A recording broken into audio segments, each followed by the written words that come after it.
C'est récurrent de voir dans les rues de Cotonou de mini-barrages devant les maisons, devant des marchés, devant des boutiques, devant des entreprises. On dit tout simplement qu'on est en train d'éviter que les populations ne claboussent l'eau de ruissellement sur eux, où on dit tout simplement que bon, c'est une manière de se protéger, de protéger son environnement pour que la pluie ou la boue ne salisse pas son entreprise, sa devanture. Mais est-ce que nous avons vraiment raison de le faire quand nous nous donnons à ces actes? Nous allons essayer d'en parler sur ce plateau et justement pour cette thématique, les barrages anarchiques devant les maisons en saison pluvieuse, droit ou incivisme. J'ai l'honneur de recevoir sur ce plateau Monsieur Macial Abobo.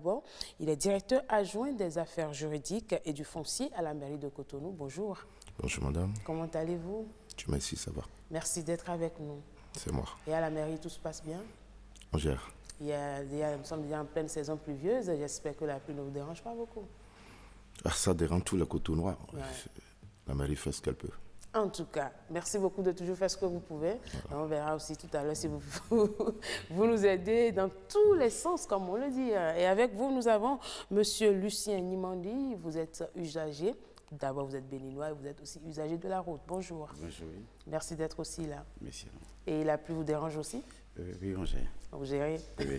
Alors, merci de gérer. Je reste avec vous, Monsieur Lucien Nimandi. Vous êtes un usager de la route. Est-ce que vous êtes déjà arrivé une fois de constater ce fait, ce acte que posent certains Béninois en barrant ou en érigeant des barrages, de mini-barrages devant leur domicile, devant leur résidence, leur maison, pour dire qu'ils sont en train d'éviter que la population éclabousse des eaux sur eux?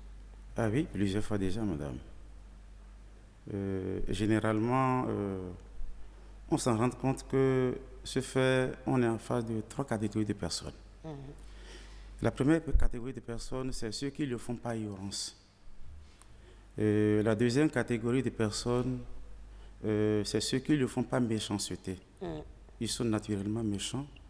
Et la troisième catégorie de personnes, c'est ceux qui le font dans le sens de pouvoir forcer la main à l'autorité d'agir. C'est-à-dire quoi? Généralement, on se rend compte que même dans l'avant, il y a le délégué du quartier. Et dans ce cas, ceux qui le font, ils vous disent, mais allez voir le délégué à côté. Et on se rend compte que le délégué aussi est de l'autre côté qui observe. Arrivé devant le délégué dit, j'ai tout dit, je suis fatigué. Ils ont raison. Et quand c'est le délégué qui dit ils ont raison, c'est que vous vous rendez compte que ceux-là le font, ceux-là créent cet incident-là pour amener l'autorité peut-être à venir fermer l'autoroute. À vous entendre parler, c'est que vous avez déjà vécu le cas. Oui, on a déjà vécu plusieurs fois. Vous avez interpellé. Oui, on a interpellé. Bon, le délégué dit, bon, j'ai tout dit, j'ai écrit, bon, je suis fatigué.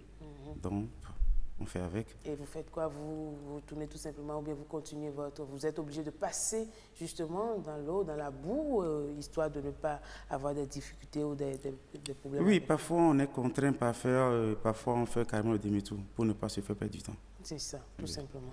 Eh bien, Monsieur Macial Abobo, voilà, vous êtes directeur adjoint des affaires juridiques et foncières. Déjà, j'aimerais que vous essayiez de qualifier ces actes que certains citoyens béninois posent sans pour autant avoir l'autorisation, je vais dire, des personnes, des voies les plus autorisées. Merci madame pour cette occasion que vous nous donnez d'expliquer ces situations qu'on constate pas ici, par là dans la ville. Et il faut noter que l'occupation d'une voie relève de l'urbanisme. Aujourd'hui au Bénin, et c'est vrai que le code de l'urbanisme est en cours d'élaboration, mais avant il existe des décrets et arrêtés qui régissent l'occupation des voies. Ouais. Et ce qui se fait ne respecte rien du tout. Et parfois, vous entendez des populations dire j'ai droit à 1 mètre, j'ai droit à 2 mètres devant mon portail à partir de ma clôture. Et c'est une vue de l'esprit. Ça n'a rien à voir avec les tests. Ton droit s'arrête à ta clôture. Et la voie, l'emprise d'une voie, c'est de clôture à clôture. C'est-à-dire que vous n'avez droit strictement à rien. Le barrage que vous faites sur une voie, ça veut dire que vous occupez, vous décidez d'occuper la voie, le domaine public. La voie étant le domaine public. Et c'est régi par des tests. Vous devez vous adresser au maire pour dire j'ai l'intention d'occuper une partie de la voie publique. Et c'est sur autorisation du maire que vous pouvez faire. Donc, vous n'avez pas le droit, même en cas d'inondation. Très bien, juste après le portail, vous n'avez plus droit à rien. Vous n'avez plus droit à rien. C'est une vue de l'esprit. Okay. Et donc, vous n'avez pas le droit de barrer. Cette situation crée tellement de désagréments.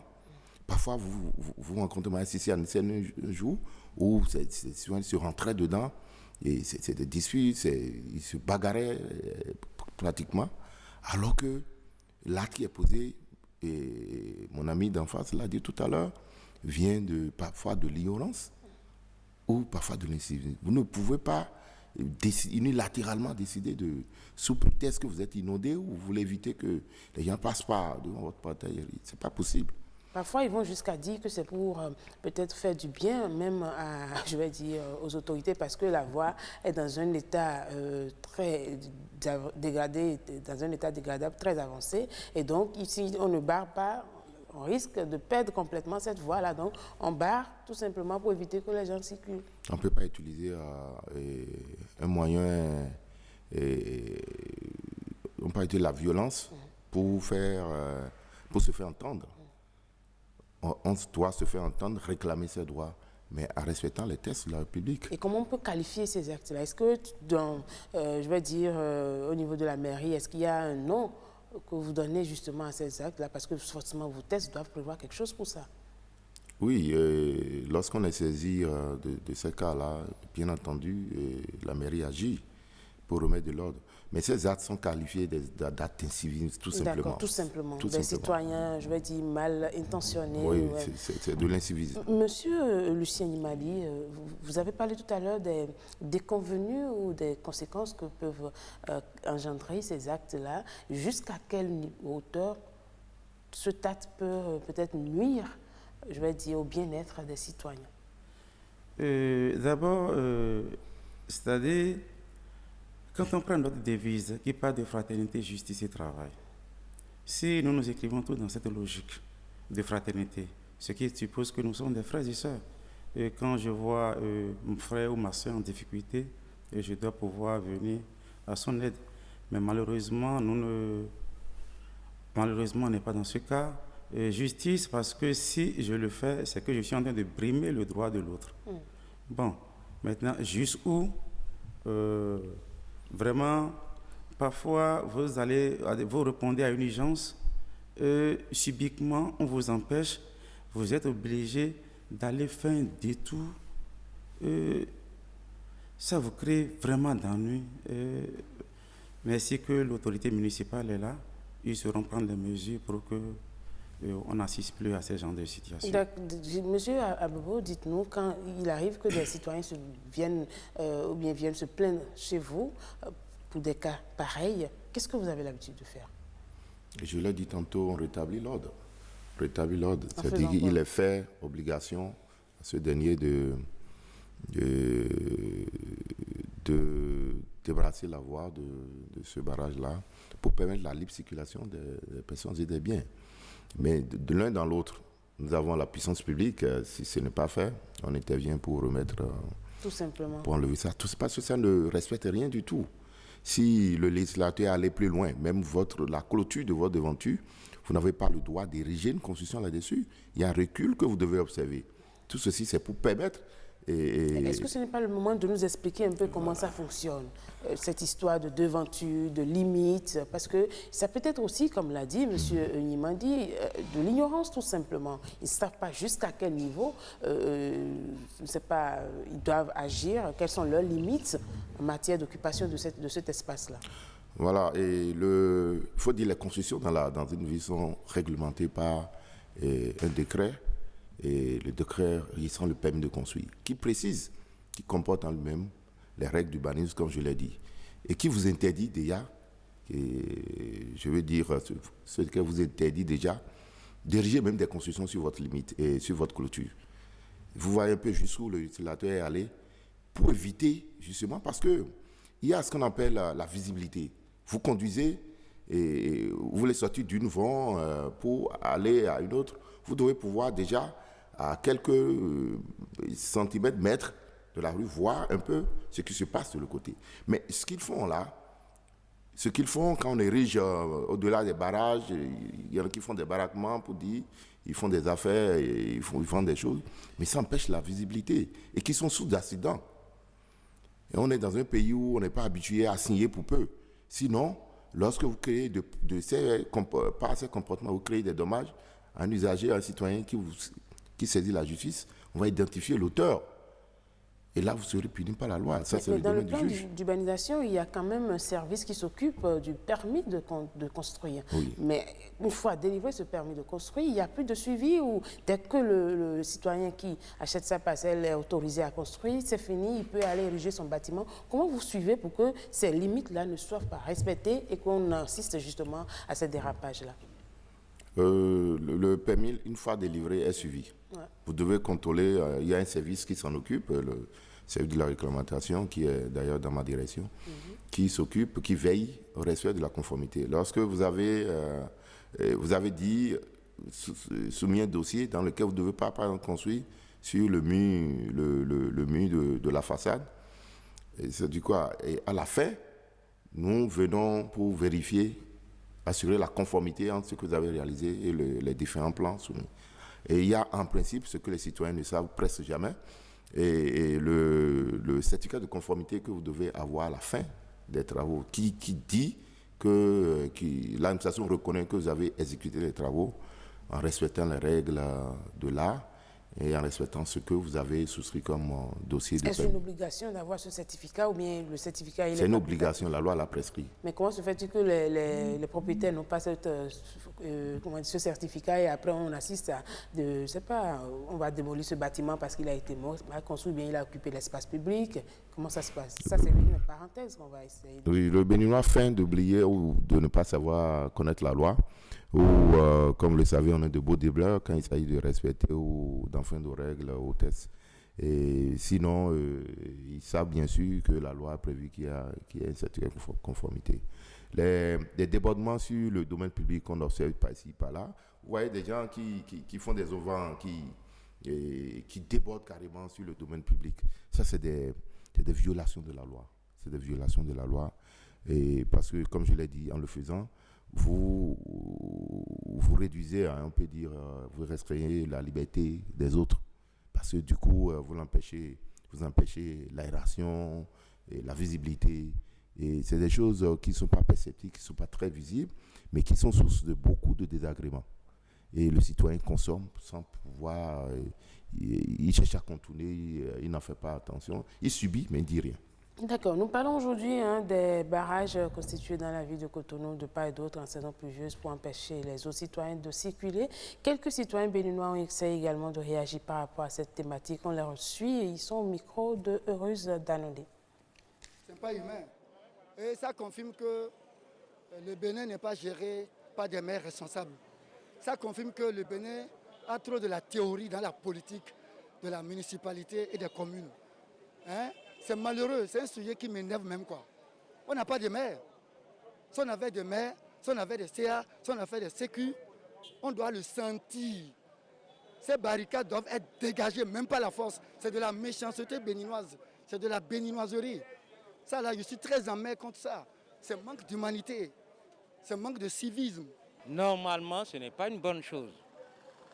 Mais, compte tenu des situations que nous vivons, ils doivent barrer. La voie non orientée qui gère, c'est l'État. Et l'État, le pouvoir a été décentralisé jusqu'au niveau des mairies, jusqu'au niveau des quartiers, de villes et des campagnes. Mais aller chercher des camions de sable Sous la Révolution, ça se faisait. Ton carré n'est pas... C'est-à-dire ton carré a une limite. Et les autres prennent l'eau. Ceux qui font ça là, ceux qui creusent même dans l'eau là, et ou bien mettre des caillasses, des briques dans l'eau pour éviter que les gens passent devant leur portail. C'est souvent des gens qui crient souvent dans d'autres quartiers si d'autres le font. Moi, des fois, je dégage les barricades parce que je suis un patriote béninois. Je suis un humain béninois. Je suis un citoyen béninois. Parce que la devise du Bénin, c'est fraternité, justice, travail. Où est la fraternité si vous mettez des barricades pour empêcher les gens, vos frères, vos soeurs de passer? Pourquoi? Où est la fraternité? Je ne me suis jamais arrêté pour dégager. Parce que je sais que si je fais ça, ça va amener du bruit. Sinon, en temps normal, un bon citoyen, quand tu vois ça, tu t'arrêtes, tu gares et puis tu enlèves ça pour que la voie passe. C'est ça. Mais si tu fais ça, tu vas voir la population, bien celui qui a fait ça, commencer par te crier, de dire des mots qui ne vont pas. Pour éviter tout problème, on est obligé de s'adapter à ça. C'est au gouvernement de sanctionner ces genres de personnes pour que ceux qui restent ne reprennent plus. Au temps de la Révolution, chaque quartier est tenu de remblayer les trous, les fosses créées par les pluies d'inondation. On remblait les vents avec les terres jaunes.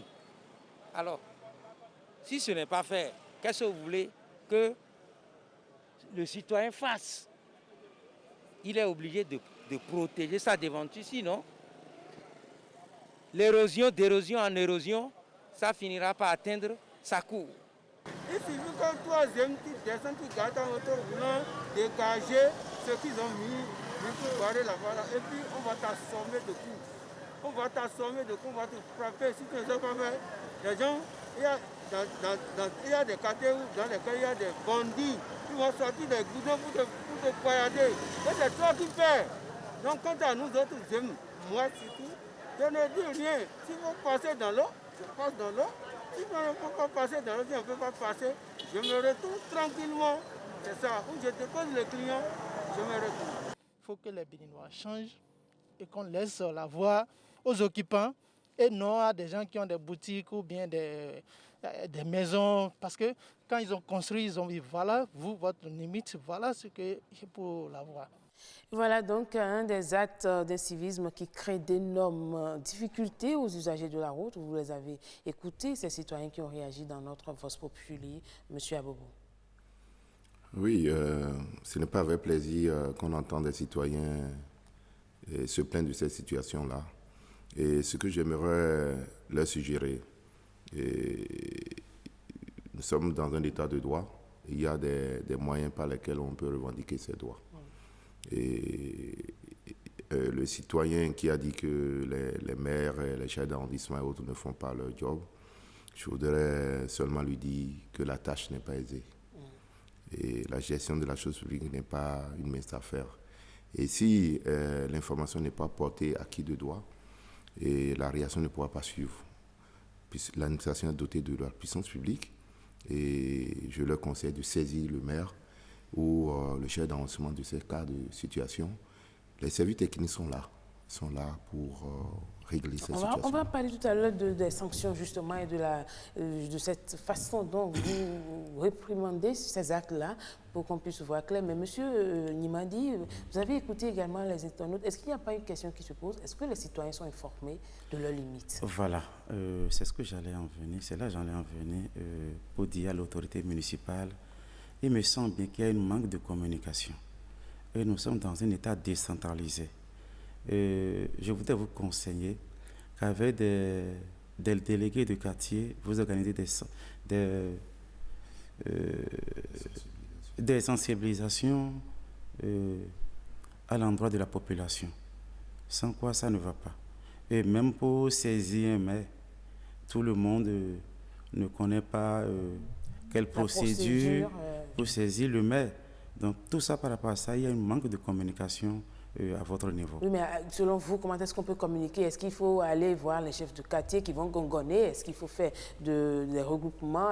Comment est-ce qu'on peut sensibiliser pour que le citoyen lambda qui peut-être s'adonne à cette pratique-là sache qu'il est en train d'enfreindre à la loi et qu'il est probablement exposé à des sanctions. Oui, Gongone, oui, parce que on a l'habitude.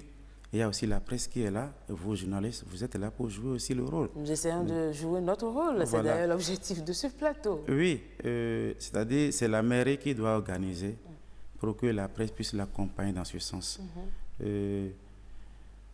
Vous devez aussi associer la corporation ZIM, qui est une corporation qui communique aussi par rapport à la sensibilisation. Donc, c'est tout. Monsieur Abobo, nul n'est censé ignorer la loi. Du moment où elle est votée, promulguée, on doit respecter la loi. Et on a parlé de la sensibilisation déjà dans le rang des citoyens. Mais à votre niveau, qu'est-ce que vous faites? Est-ce qu'il faut attendre que les citoyens posent ces actes pour réprimander, ou quelles sont les dispositions qui entourent justement la gestion de ces, je vais dire, de la voirie et de la circulation? Je comprends que on a tendance à penser que rien ne se fait. Non, on n'a pas tendance à penser. Justement, nous voyons tout ce que la mairie fait, mais nous voulons comprendre pour dire à nos téléspectateurs, attention, si vous voyez de tels mouvements de la part des autorités, sachez que c'est pour vous mettre la puce à l'oreille que vous êtes en train d'enfreindre à la loi. C'est pour édifier plus les téléspectateurs. J'avoue que ces séances de sensibilisation, de communication, effectivement, la mairie doit, au regard donc de cette émission-là, nous devons veiller beaucoup plus à ça. Nous devons faire en sorte que nous soyons plus proches des populations pour leur expliquer ce que les textes sont prévus en matière d'occupation du domaine public. Parce que c'est des cas d'occupation du domaine public d'une manière ou d'une autre. Nous devons prendre les mesures pour organiser dans les arrondissements et quartiers ces séances d'échange pour faire savoir aux populations les comportements adoptés. Que prévoient justement les tests en la matière? Même le code foncier domanial a interdit ou a décrit les conditions dans lesquelles on peut occuper. Ce que les textes prévoient, il faut demander une autorisation. C'est le cas, par exemple, des gens qui ont des boutiques, comme l'a dit un citoyen tout à l'heure, des gens qui ont des boutiques qui empêchent d'autres usagers de se garer au prétextant que c'est devant leur boutique. Ce n'est encadré par aucun test. C'est un domaine public. Et si vous voulez en faire une utilisation privative, vous demandez une autorisation au maire. Et dans ce cas, il y a des panneaux que vous posez pour montrer que, entre-temps, la mairie vous a autorisé à en faire une utilisation privative. Mais les gens ne comprennent pas. Chacun se lève, il met un barrage, il met des chaînes pour dire, bon, désormais, c'est pour lui. Donc, et effectivement, dans ce domaine d'occupation du domaine public, le travail est énorme et ce n'est que la sensibilisation et l'information qui peut vous savez, le code pénal aussi prévoit des sanctions. Je vais vous lire très rapidement quelques articles du code pénal. Ici, c'est écrit section de la voirie et de la circulation. En son article 995, c'est dit, sont punies des peines prévues aux articles 986 et 987 du présent code ou de l'une de ces deux peines seulement, ceux qui ont embarrasser la voie publique en y déposant ou en y laissant sans nécessité des matériaux ou des choses quelconques qui empêchent ou diminuent la liberté ou la sûreté de passage. Ceux qui font un transport de matériaux avec des moyens de transport non appropriés et créant de fait des dommages à la chaussée et une entrave à la circulation. Ceux qui ont négligé d'éclairer les passereaux, voilà, par eux entreposés ou les excavations par eux faites dans les rues et places. Ceux qui ont négligé ou refusé d'exécuter les décrets ou arrêtés concernant la voirie ou d'obéir à la sommation de l'autorité administrative de repérer ou démolir les édifices menaçant ruine, qui ont dégradé ou détérioré de quelque manière que ce soit les chemins publics ou usurpés sur leur largeur. Sont également punis des mêmes peines ceux qui contreviendront aux dispositions des lois et règlements ayant pour objet la solidité des véhicules destinés au transport en commun, leur poids en mode de leur chargement, le nombre et la sûreté des voyageurs, l'indication dans l'intérieur des voitures, des places qu'elles contiennent et du prix des places. Donc c'est un ensemble que la loi reconnaît. C'est pourquoi je vous demandais quels sont exactement... Puisque le citoyen lambda, s'il ne sait pas la sanction qu'il attend, généralement il ne réagit pas, il ne se ressaisit pas. Il faut que le Béninois sache qu'est-ce qu'il attend quand il commet de tels actes pour qu'il sache comment s'y prendre. Bon, j'avoue que là, c'est du domaine de la loi. Ouais. L'administration n'ayant que la police administrative. Et ce n'est que le juge qui est appelé à appliquer ces peines-là. D'accord. Et donc, lorsque, en cas de récidive, l'administration vous saisit, vous invite, vous explique que vous n'avez pas le droit et vous ordonne de débarrasser, de libérer la voie et que vous récidivez, l'administration, puisque le maire a le droit d'essayer en justice, peut vous essayer en justice. Oui. Et dans ce cas, le juge se verra obligé de vous appliquer les dispositions. Justement, puisque nous parlons de juge, nous allons essayer d'établir la liaison avec notre invité au téléphone aujourd'hui. Il s'agit de M. Elmoza Elisha. Il est juriste, communicateur. Nous allons le recevoir dans quelques instants. En attendant qu'il nous réponde à notre appel, je reviens à vous, M. Lucien Imadi. Vous avez écouté ce que M. Abobo a dit par rapport aux tests prévus. Est-ce que vous pensez que même avec ces tests-là, les Béninois peuvent se conformer? Qu'est-ce qu'il faut faire? D'abord, je vous dis, c'est la première fois que je prends connaissance d'un test pareil. Donc, ça veut dire que la sensibilisation... Je ne vous arrête pas. En temps, nous avons M. Elisha qui est en ligne. Bonjour, M. Elisha. Bonjour, Madame Moutondi. Comment allez-vous? Pas Mademoiselle Moutondi, mais plutôt Madame Betoro. Ah, Madame Betoro. Comment allez-vous? Est-ce que vous vous portez bien? Oui, ça va, je rends grâce à Dieu, merci. D'accord. Alors aujourd'hui, nous parlons des barrages anarchiques devant les maisons en saison pluvieuse. Est-ce un droit ou, je vais dire, un fait de civisme, tout simplement? Je voudrais déjà vous demander, en tant que citoyen béninois, est-ce qu'on peut normalement, ou bien est-ce qu'on a des prérogatives ou on a des priorités sur l'espace qui est réservé devant nous en matière de loi?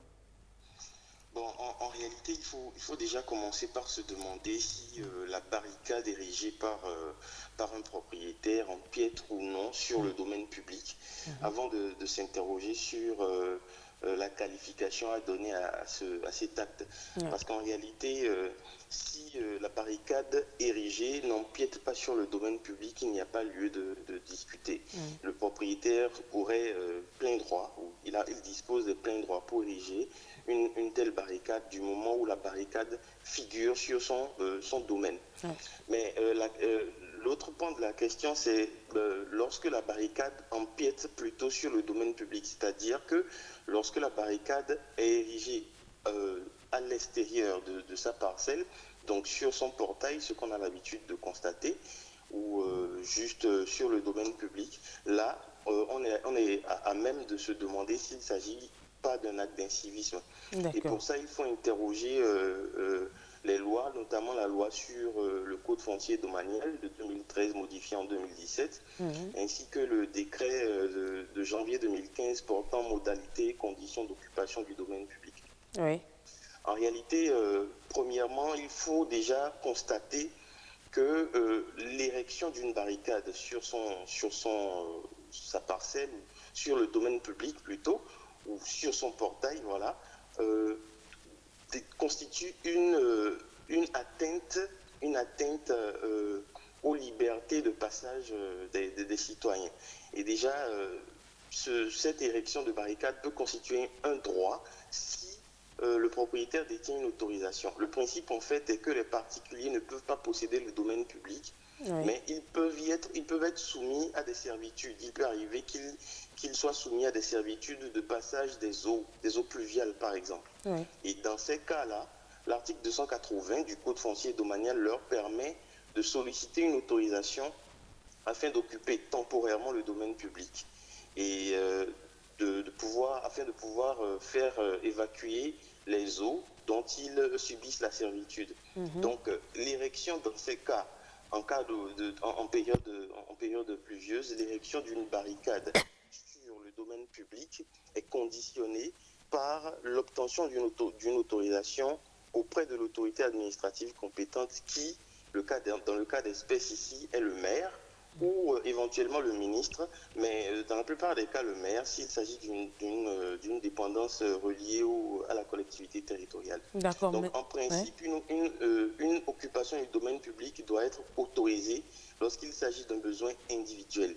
Alors, les propriétaires dépourvus d'une telle autorisation et qui érigent pleinement des barricades sur le domaine public sont clairement s'exposent clairement à des sanctions puisqu'ils sont en train de violer, dans ces cas, la législation relative à l'occupation du domaine public. D'accord. Et à quel type de sanction est-ce que ces citoyens s'exposent lorsqu'ils s'adonnent à de tels comportements?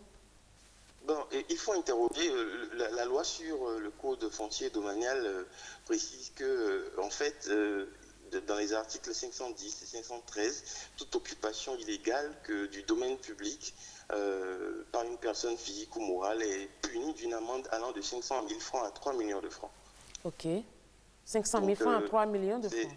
C'est ça. Ouais. Donc une occupation illégale du domaine public suppose donc une occupation sans autorisation, une occupation qui ne respecte pas les conditions et les formes prévues par la loi et le décret relatif à l'occupation du domaine public. D'accord. Alors vous êtes juriste communicateur, je voudrais savoir si, est-ce que vous avez l'appréhension que les Béninois ont connaissance justement de cette loi et pourtant ils ne l'appliquent pas, ou bien c'est juste, comme on l'a dit sur ce plateau, une ignorance tout simplement qui s'installe? C'est plutôt la deuxième hypothèse parce que, vous savez, lorsqu'on parle de code foncier domanial, tout le monde pense directement à l'achat d'une parcelle, à tout ce qui tourne autour de l'achat d'une parcelle, sans forcément se rendre compte en fait que le foncier, le domanial, touche à bien d'autres aspects que celui des achats de parcelles. Donc il s'agit plutôt d'une ignorance de la loi qui ne saurait être excusée parce que le législateur a été clair.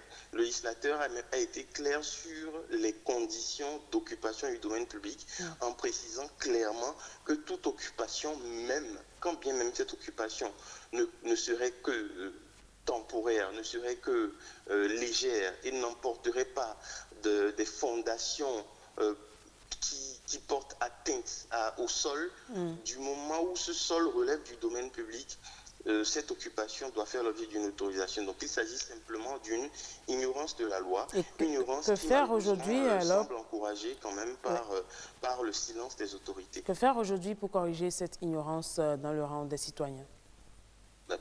La première solution, c'est déjà de sensibiliser. Et vous le faites déjà si bien en mettant ce sujet à l'ordre du jour. C'est déjà de sensibiliser, de toucher, de communiquer davantage sur cet aspect et de passer déjà, vous savez, la manière la plus simple aujourd'hui de communiquer, elle n'a pas changé. Dans les rues et tout, le crieur public, il est toujours efficace. Il faudrait déjà commencer par là, ensuite utiliser les moyens les plus divers que nous avons à notre disposition pour toucher le plus grand nombre et après passer à la phase de répression. D'accord, ok. Merci beaucoup à vous, Monsieur Aimé Moza Elisha. Je rappelle que vous êtes juriste, communicateur. Nous avons eu du plaisir à vous écouter avec plusieurs explications données sur le sujet du jour. Merci et agréable journée à vous, Monsieur Elisha. Merci, bonne journée à vous aussi. Merci. Alors, on revient sur ce plateau. Je tourne vers Monsieur Nimandi. Vous avez écouté l'intervention de notre juriste communicateur. Il a mis l'accent sur l'ignorance, comme nous l'avons dit sur ce plateau, mais il a dit également qu'il faut réprimander. Il faut que le Béninois ne soit pas, comment dirait-on, ne soit pas celui-là qui enfreint aux lois, et sous prétexte qu'il n'a pas connaissance de cette loi. Oui, je suis heureux que ce soit un juriste qui reconnaisse l'ignorance du peuple et qui met l'accent sur la sensibilisation avant la répression. C'est ce à quoi nous invitons les autorités municipales à mettre plus l'accent sur la sensibilisation. On va plus gagner en sensibilisant le peuple que de passer subitement à la répression. D'accord. Monsieur Abobo, directeur adjoint de la mairie de Cotonou, des affaires juridiques et du foncier, vous avez écouté le communicateur juriste, il a dit qu'il y a manque d'informations.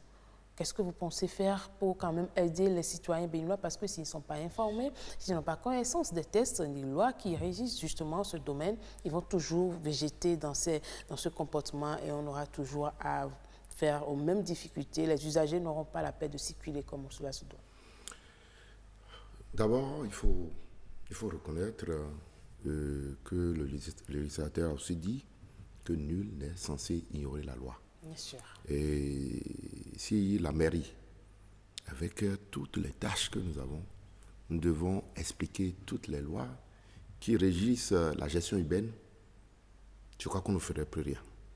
Néanmoins, je pense qu'il y a des questions sur lesquelles il faut insister. Mais est-ce que ces tests-là sont déjà disponibles? Ou est-ce qu'on peut avoir ces tests-là? Ou est-ce que le citoyen lambda peut retrouver ces tests ou bien tout ce qui régit justement l'occupation du domaine public pour, même si le citoyen peut lui-même lire déjà ces tests, je pense que ça vous épargne de cette sensibilisation que vous êtes en train de parler. Où est-ce qu'on peut retrouver justement ces tests-là qui informent sur l'occupation de l'espace public? Je l'avais dit à l'entame de l'émission qu'aujourd'hui, le seul document qui est déjà une loi, c'est le Code foncier et domanial.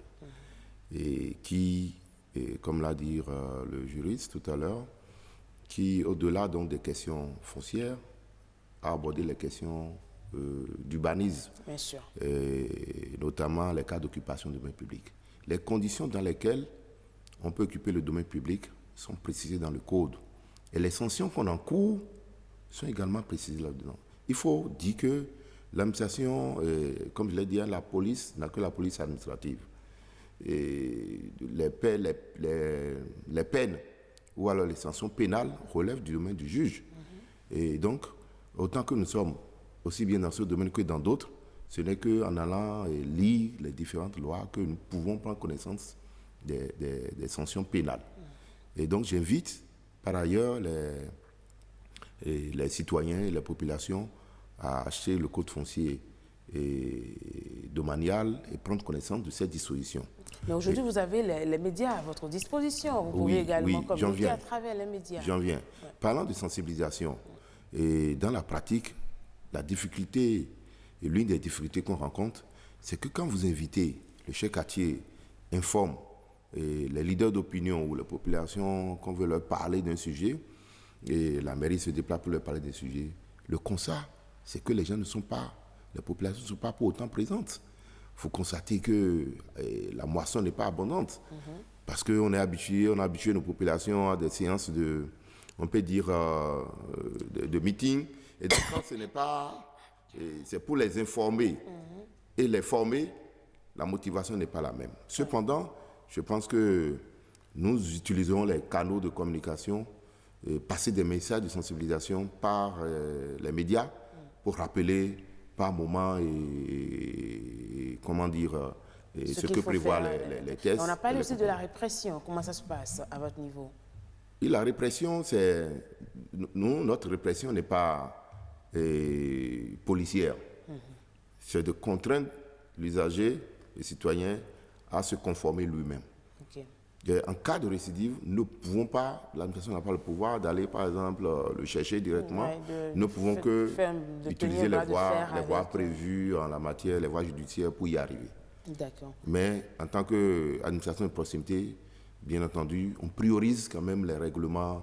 Est-ce qu'il est arrivé déjà une fois que vous avez conduit quelqu'un devant les tribunaux? Plusieurs fois. Plusieurs fois. D'accord. Vous savez, cette émission est également suivie par nos internautes sur la page WhatsApp. Et nous allons essayer de relayer quelques messages qui nous viennent justement en appui au débat. Il y a M. Patrick Yves Loco qui dit: il y a un environnementaliste que vous connaissez bien sur BB24.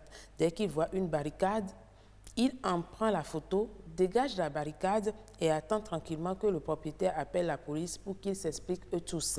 C'est dire que cette pratique est illégale. C'est une erreur de penser qu'on a le droit à l'espace public en dehors de nos 4 murs à l'intérieur de la maison. Moi, Quand je constate que je peux facilement influencer des gens, je dégage aussi les barricades et j'essaie de sensibiliser.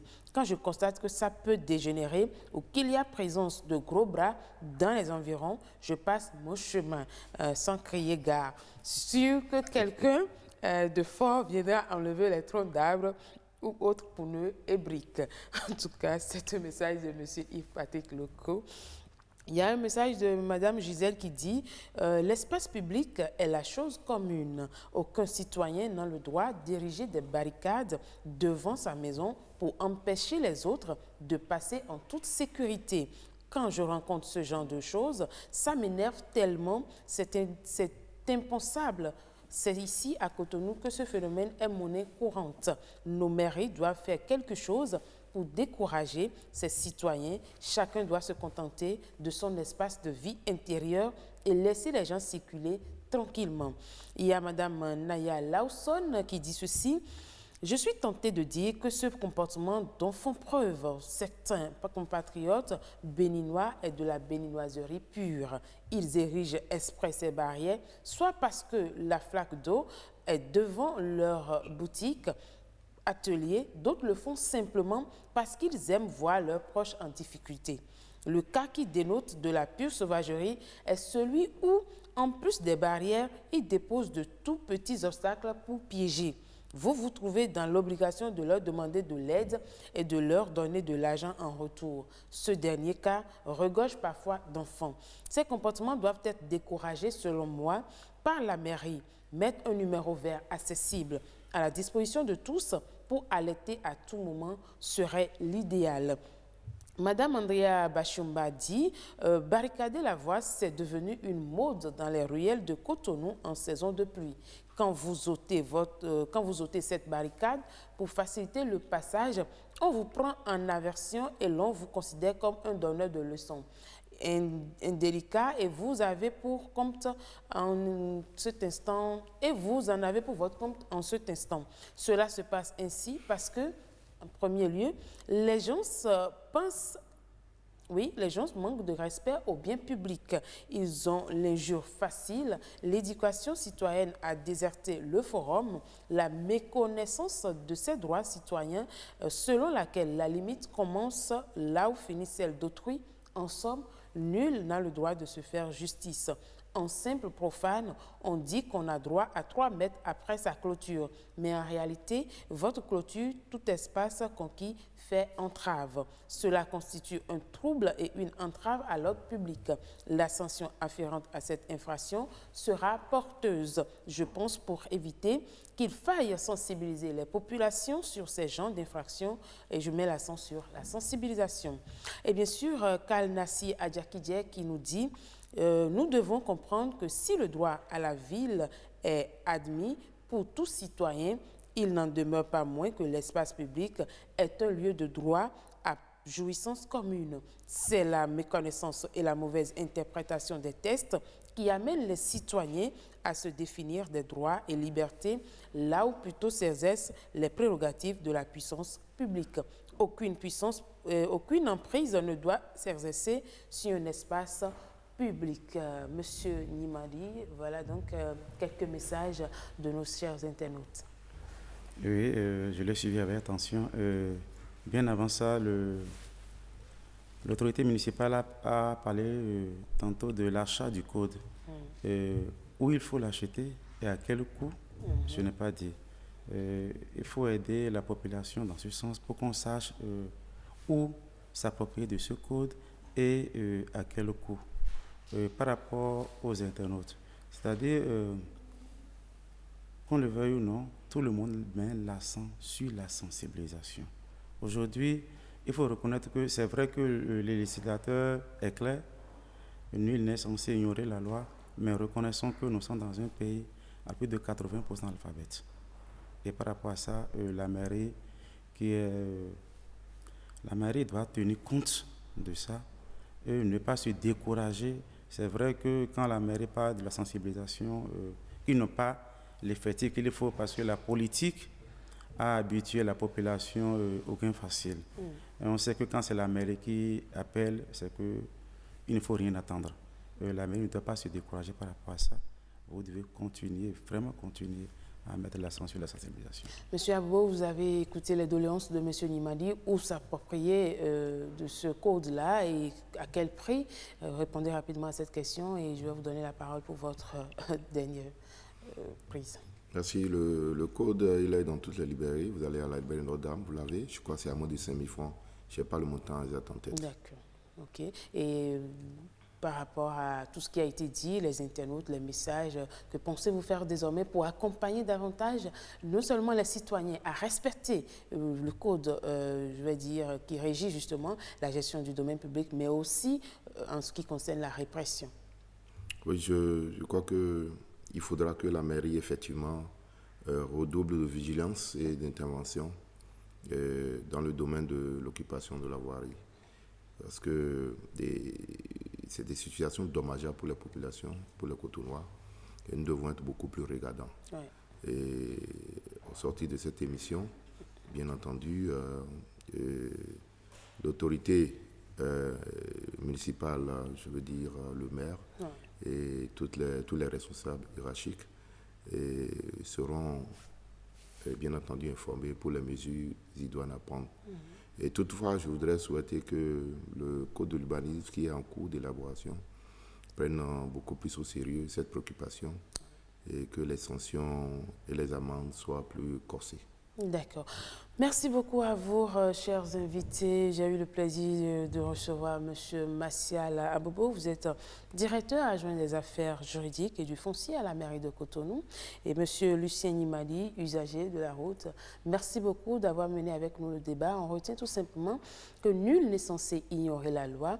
En matière d'occupation des espaces publics, il y a une loi qui régit justement ces espaces publics-là. Vous n'êtes pas censé l'ignorer et vous ne devez pas aussi enfreindre à cette loi. Permettez à tout le monde de circuler librement à Cotonou. C'est le droit de tous. Nous sommes dans un pays de liberté. Merci à tous et je vous souhaite un très bon retour, une très bonne journée. On se dit à la prochaine. J'espère que nous aurons le plaisir de vous en voir encore. Absolument, ce sera un plaisir. Merci beaucoup.